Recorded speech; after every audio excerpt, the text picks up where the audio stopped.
and welcome back to Blow the Whistle, the show that gives you the rundown on the latest from the Northwest. I'm Leo. And I'm Max. Remember to subscribe to Quays TV on YouTube and be sure to follow us on social media at blowthewhistle.us. Keep up to date with the conversation by using the hashtag #BlowTheWhistle. Sunday night saw the highly anticipated bout between YouTuber influencer Jake Paul and Tommy Fury, the brother of the world heavyweight champion Tyson Fury. Our reporter Joe Brain has more.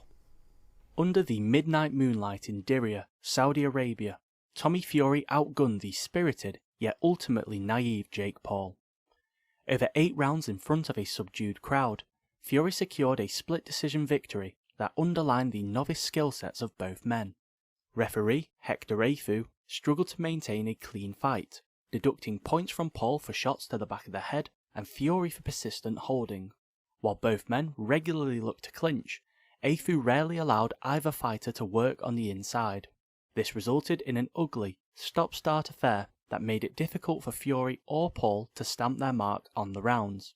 Fury's front foot aggression during the opening rounds created issues for the American social media star. Paul's slick head movement had been enough to overcome the single-strike offense from Tyrone Woodley and Anderson Silva. Fury's double and triple jabs, however, forced his opponent to tuck behind a high guard and unable to unleash his powerful overhand right. As Paul struggled to time his counters, Fury's volume and activity steadily built a lead on the scorecards. By the end of the third round, Paul enjoyed his greatest success with a counter left hook, a shot that continued to find the mark in the later rounds. Fury's over-reliance on his powerful right hand was highlighted in last week's broadcast, and it once again returned as a thorn in his side on Sunday. Dropping his right hand and keeping it cocked by his side allowed Paul to slip inside of Fury's extended lead hand and unleash his sharp counter. Unfortunately for the YouTuber, he was unable to keep up with the pace of the contest. Although a stiff jab saw Fury hit the canvas in the final round, it largely stemmed from Fury's overzealous lunge rather than any meaningful damage.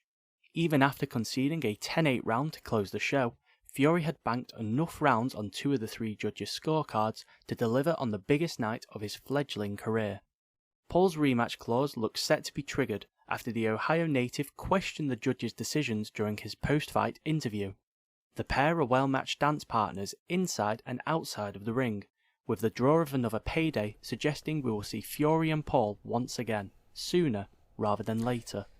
Joe, thank you very much. Leo, did you watch the fight? I did, yeah, I did. It wasn't a brilliant fight, was it? You know, it was more so a hugging match. It was, wasn't it? It was full of just this all the time. Than a boxing match. Yeah. But what did you think on it, nevertheless? It was interesting. These are almost 2 social media stars that are boxing. It reminded me a little bit of when, a few years ago, when kind of the YouTube boxing first hit the scene with KSI, was it? Joe Weller. Joe Weller, yes, of course. I mean, these aren't professionals, but they, to be fair, put on a contest, shall we say. It wasn't anything spectacular, by all means. You know, I'm sure we'd rather see the other side of the Fury family with Tyson, but it's what it is at the end of the day. Most importantly, in terms of the promoter side, they bring in a lot of money and a lot of views, don't they? Billions and billions of pounds per fight. It's huge. It is indeed. It is. And thanks, Joe, for that. He'll be back with boxing in the next few weeks. Cup fever hit Manchester on Sunday, with United picking up their first piece of silverware since 2017. A 2-0 win over Newcastle, and it was a tightly contested final in front of 80,000 fans at Wembley. Our reporter, Brendan Cox, went and caught all the action from a historical day for United. Yep, that's right. Manchester United have won their first piece of silverware in almost 6 years as they lifted the League Cup this weekend. Newcastle were strong in the first half, but couldn't do enough to stop a Casemiro header from a free kick in the 33rd minute.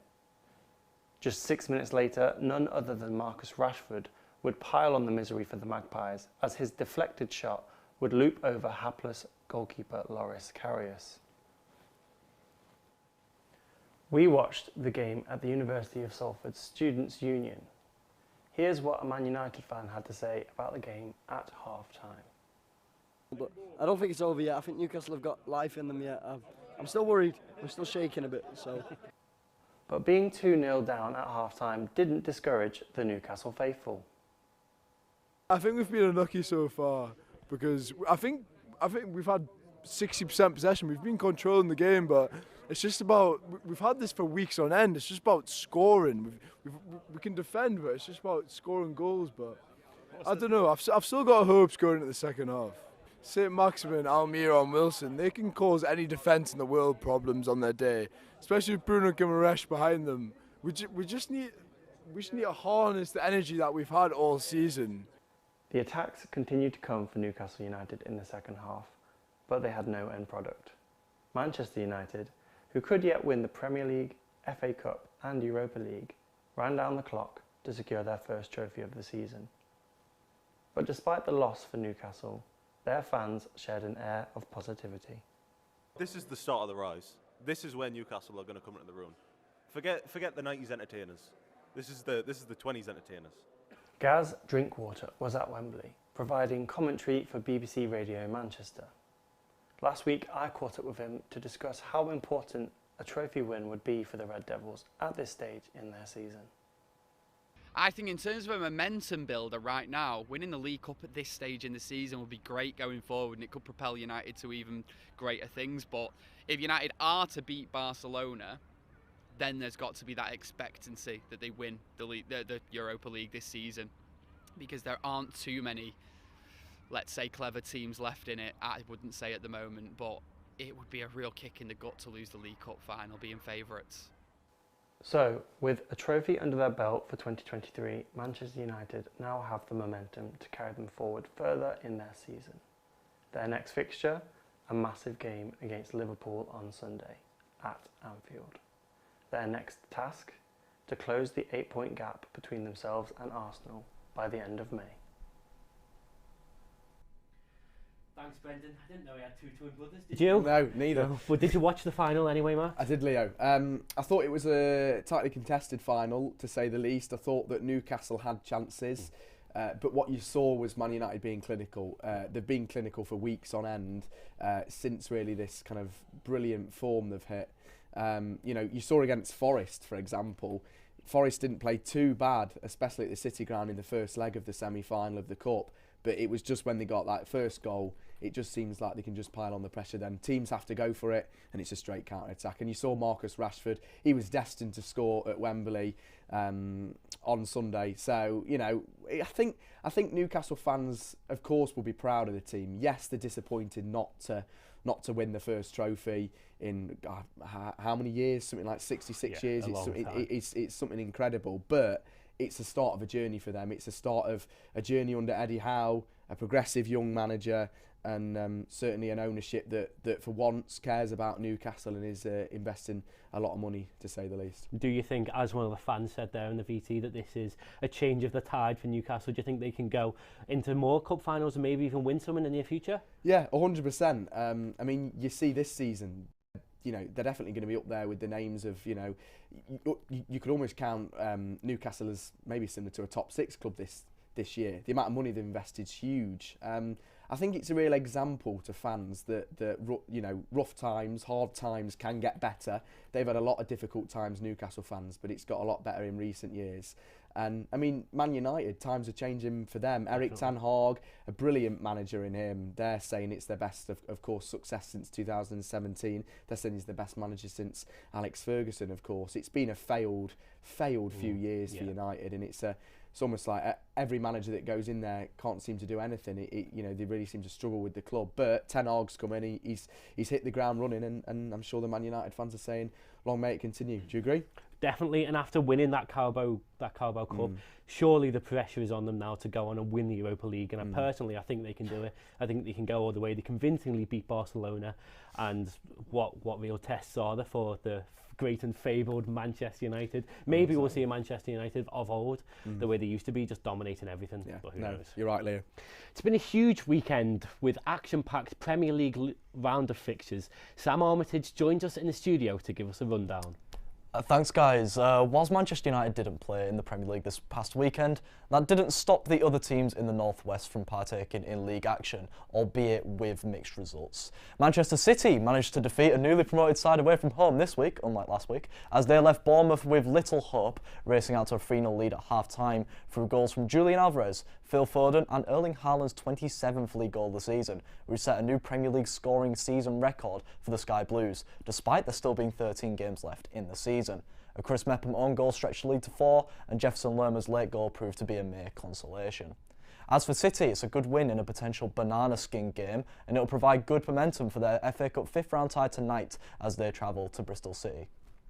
From a win to a draw now, as Liverpool were unable to break down a solid Crystal Palace defence in their 0-0 draw at Selhurst Park on Saturday. Despite the disappointing result, the Reds still have a chance to move into the top 6 on Wednesday when they host Wolves at Anfield. It's not been a great weekend for the other side of Merseyside though, as Sean Dyche's Everton slipped back into the bottom 3 at the weekend after a 2-0 defeat at Goodison against Aston Villa, paired with results not going their way, as Wolves, West Ham and Leeds United all picked up points. Ollie Watkins continued his fine form scoring against the Toffees. They'll have a chance to climb out of the drop zone though as they face Arsenal at the Emirates on Wednesday, but only if they pick up 3 points due to them having an insuperior goal difference. However, they did manage to beat Arsenal around about a month ago. And whilst Manchester United didn't play in the league at the weekend, they're still in action midweek as they face off against West Ham in the FA Cup 5th round. Will the cup final hangover from Sunday detriment their chances of success, or will Erik ten Hag's men keep their quadruple hopes alive? Who knows about that one? It's sure to be a good one, and we'll have all the fallout next week. Back to you guys.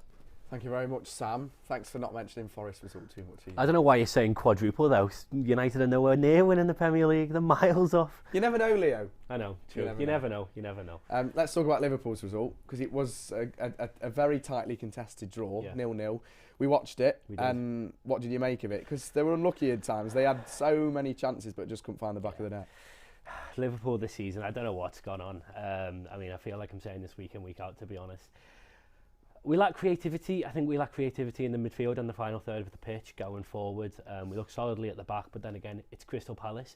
Kind of have to be if you want to be a top 6 side. You have to look solid against Crystal Palace at the back, because I don't think, without Wilfried Zaha, who obviously didn't play, I don't think they have a lot creatively going forward. But in terms of Liverpool going forward, we lacked, I don't know, aggression. I think we lacked commitment, and we lacked belief in ourselves. I don't feel the players believe in themselves. A lack of confidence. I don't know whether that comes from within Liverpool itself or their performances on the pitch, but it doesn't look good going forward for the rest of the season with our top 4 hopes. They seem to be dwindling. And just quickly, Leo, do you still believe in Jurgen Klopp? Do you still think there's faith behind the guy? Undoubtedly, yeah. I don't think like Liverpool have won everything there is to win over the past 5-6 years, whatever it is. And one season or half a season where we fell off, everyone's like, sack the board, sack Jurgen Klopp, everything. And I don't agree with that at all. I think he's done everything and won everything. Whether it's a fallout from the amount of fixtures we played last season and the players are tired, whether it's something within the training centre or within behind the scenes, we don't know, but I still wholeheartedly support Jurgen Klopp. Yeah, 100%.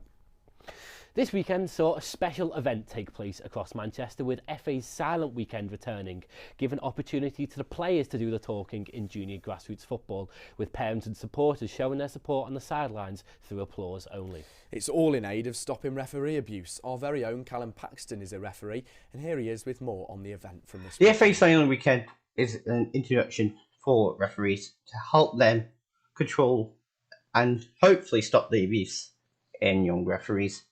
Here's my experience of my game during Silent Weekend. So, Silent Weekend this week, first time I've done it. FA's new thing that they want to try. It's the second time now they're trying it out this season. This time with a little difference, so coaches can coach. Last night they couldn't. Parents can only clap to get a bit of celebration. But I would say, at the moment, the game I've got should be alright, but I'll see how it feels. So half time, it's been an alright game so far. Really decent game.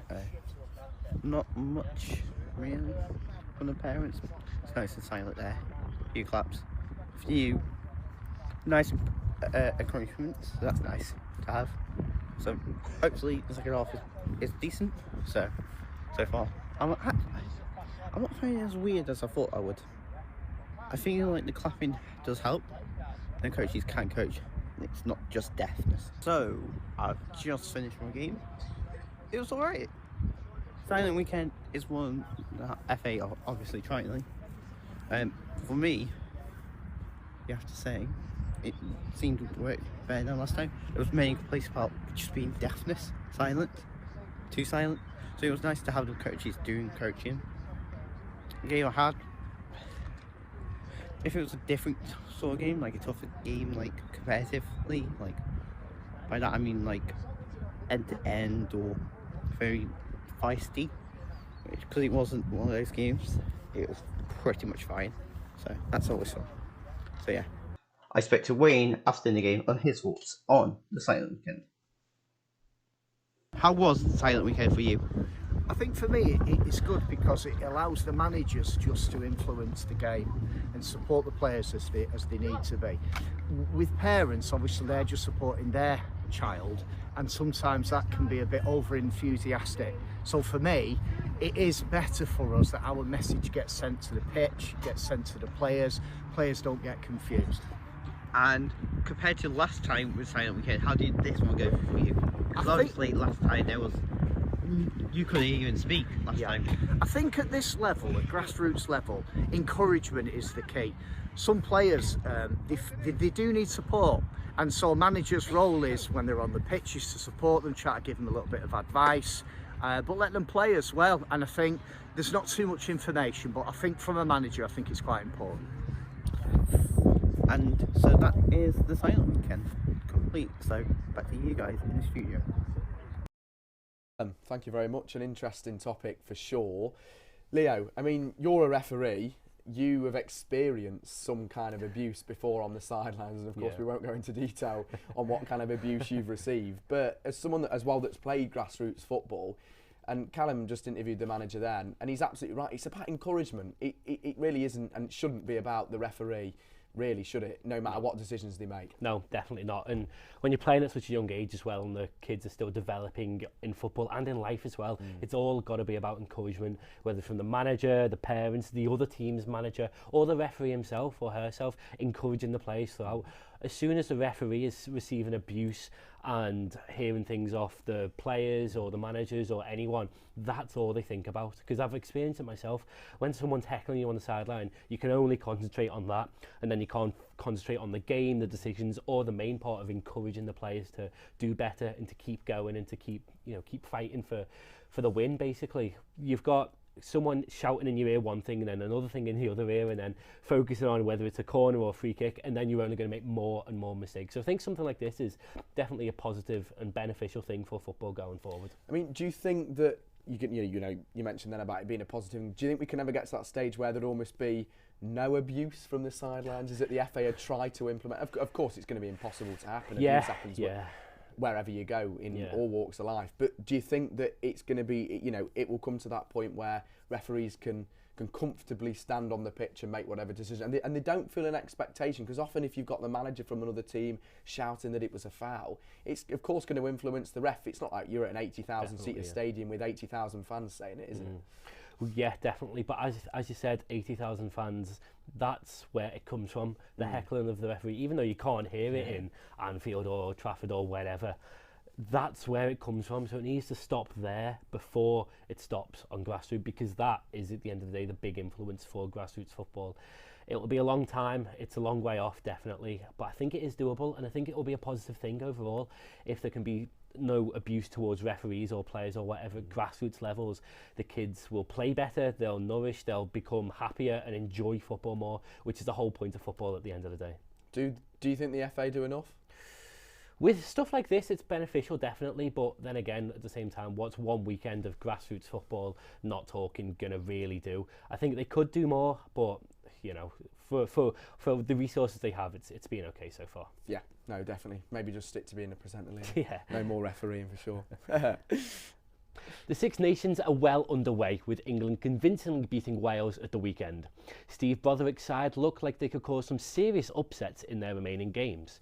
Max, Six Nations, England, they beat Wales, as I've just said, comfortably. They've also beaten Italy as well in the past, lost to Scotland in the first game. They've got some tough games coming up though. Ireland, the favourites to win, and France, who are also mounting that title charge. What do you think of England going forward in these Six Nations? It's nice to see England doing well, because they've got a new manager. we were just speaking Definitely, before you know we came on air. How do you think he's done? Because it's a, you know, I'm totally honest. I don't follow rugby that closely, Leo, but it's something that you know, it's nice to see England doing well. You see in the football that England do well, of course, under Southgate. So it's nice to see it kind of represented across the whole of English sport. Definitely. I think Steve Broderick, the new manager, he's been thrown in the deep end a lot. He took charge a few weeks just before the Six Nations started, and then England always carried this expectation of having to win everything. But I think he's done good. He's got in there. He's sort of revolutionised the game in sort of England's way. You obviously won't know what I'm talking about, but England do look. You can tell I don't play rugby, Leo. Yeah. Bill massive, aren't you?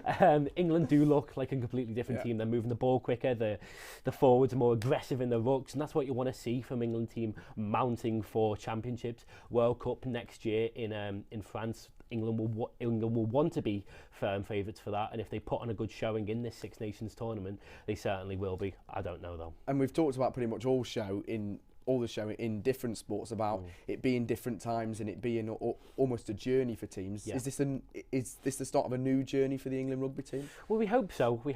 I think it will be great if it was, and England picked up, no matter even if they don't win the Six Nations, if they picked up a load of confidence and carried it into the World Cup with a new manager, new backroom staff, some new players being called up. You know, loads of youth players have been called up and have been performing brilliantly, scoring tries all the time. So I think that'll be definitely a beneficial thing to take into the World Cup, which at the end of the day is the bigger and more important tournament, and one that England will want to win. Last time out in the World Cup, obviously England were finalists and just lost out to South Africa.